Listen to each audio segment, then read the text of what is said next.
நெட்ஃப்ளிக்ஸில் தி காட் திரைப்படம் வெளியாக இருக்கின்றது. இது குறித்தான ஒரு அப்டேட்.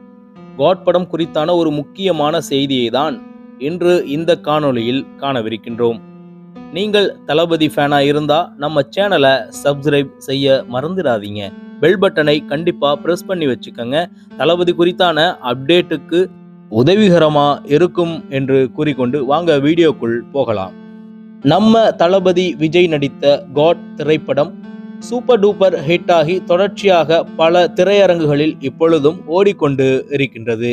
இதனிடையே இந்த காட் திரைப்படத்தை நெட்ஃப்ளிக்ஸில் வெளியிட திரைப்படக்குழு முடிவு செஞ்சிருக்காங்க. நாளை, அதாவது அக்டோபர் 3 இந்த படம் நெட்ஃப்ளிக்ஸில் வெளியாகும் அப்படிங்கிற செய்தி வெளியாகி இருக்கு. மேலும் திரைப்படத்தில் பல சீன்கள் கட் செய்யப்பட்டு இருப்பதாகவும், அந்த கட் செய்யப்பட்ட சீன்கள் அனைத்தும் இப்பொழுது வெளியாக இருக்கக்கூடிய நெட்ஃப்ளிக்ஸ் வெர்ஷனில் வரும் என்று எதிர்பார்க்கப்படுகின்றது. நேரம் கருதி அல்லது திரைப்படத்தில் இந்த பகுதியெல்லாம் தேவையில்லை என்று கட் செய்யப்படும் மீதமுள்ள படம்தான் நாம் திரைப்படமாக தியேட்டரில் பார்க்கிற படமாக இருக்கிறது. அப்படி கட் செய்யப்பட்ட சீன்கள் கட் செய்யாமல் பார்க்கலாம் என்றால் அதுதான் இப்பொழுது நெட்ஃப்ளிக்ஸில் வெளியாக இருக்கக்கூடிய காட் படத்தினுடைய காட்சிகளாக இருக்கும். இவ்வாறு படம் முழுமையாக நெட்ஃப்ளிக்ஸில் வெளியானால் கிட்டத்தட்ட 3.5 மணி நேரம் கூட இந்த படம் முழுமையாக இருக்கும் என்று அனைவராலும் எதிர்பார்க்கப்படுகின்றது. அது மட்டுமில்லாமல் இதுவரை பார்த்த படம், அதாவது திரையரங்குகளில் பார்த்த காட் படத்தை மீண்டும் நெட்ஃப்ளிக்ஸில் பார்ப்பதற்கு சற்று யோசிக்கும் மக்கள் மத்தியில் இதை போன்றதொரு புதிதாக, அதாவது வெட்டப்பட்ட காட்சிகள் அனைத்தும் வைக்கப்பட்டு முழு திரைப்படமாக நெட்ஃப்ளிக்ஸில் வெளியாகும் என்ற செய்தி திரைப்பட ரசிகர்களிடையே மிகப்பெரிய வரவேற்பை பெறும். அது மட்டும் இல்லாமல் திரைப்படத்தை தியேட்டரில் கண்ட பிறகு இப்பொழுது நெட்ஃப்ளிக்ஸிலும் கண்டுகளிப்பார்கள் என்பதுதான் மறைமுகமாக இருக்கக்கூடிய ஒரு செய்தியாக இருக்கின்றது. பார்க்கலாம் எப்படி தி காட் படம் நெட்ஃப்ளிக்ஸில் முழுமையாக வெளியிடப்படுகிறது என்று உங்களை போன்று நானும் ஆர்வமாக உள்ளேன்.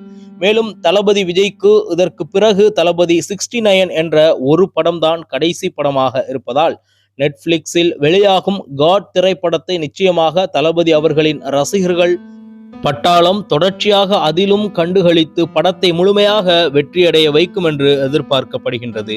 வெறுமனே ரசிகர்களை மட்டும் கவராமல் வெட்டப்பட்ட காட்சிகளை இணைப்பதனால் பொது மக்களிடையே இந்த தி காட் படத்தினுடைய நெட்ஃப்ளிக்ஸ் வெர்ஷன் பேசப்படக்கூடிய ஒரு விடயமாக இருக்கும் என்று எதிர்பார்க்கப்படுகின்றது. நம்ம தளபதி அரசியலுக்கு போவதனால் தொடர்ச்சியாக அவருடைய படங்கள் மக்களிடையே பெரிய வரவேற்பை பெற்றிருக்கின்றது. அந்த வரவேற்பில் இன்னொரு மைல்கல்லாக இன்னும் ஒரு மாணிக்கம் பதித்தது போன்று தற்பொழுது நெட்ஃப்ளிக்ஸில் வெளியாகும் காட் திரைப்படமும் இருக்கும் என்று எதிர்பார்க்கப்படுகின்றது. எது எப்படி இருந்தாலும் நாளை நெட்ஃப்ளிக்ஸில் வெளியாகக்கூடிய காட் படமானது பயங்கர ஹிட் அடிக்கும் என்று எதிர்பார்க்கப்படுகின்றது. நாமும் எதிர்பார்ப்போம். ஒரு விஜய் தளபதி அவர்கள் வந்தாலே நாம் கொண்டாடுவோம். ஆனால் காட் திரைப்படத்தில் பல இளைய தளபதிகளை நாம் கண்டுகளித்திருக்கின்றோம். எனவே அடுத்த பார்ட்டுக்கும் இதில் லிங்க் கூட இருக்கலாம். கண்டிப்பாக நெட்ஃப்ளிக்ஸ் வெர்ஷனே அடுத்த பார்ட்டுக்கான ஏதோ ஒரு ஸ்பெஷல் விஷயம் இருக்குன்னு உங்களை போன்று நானும் எதிர்பார்க்கின்றேன். மீண்டும் ஒரு தளபதி அப்டேட்டுடன் உங்களை சந்திக்கின்றேன். அதுவரை உங்களிடமிருந்து விடை பெறுவது இது உங்கள் தமிழா செய்திகள். வரட்டா நண்பா.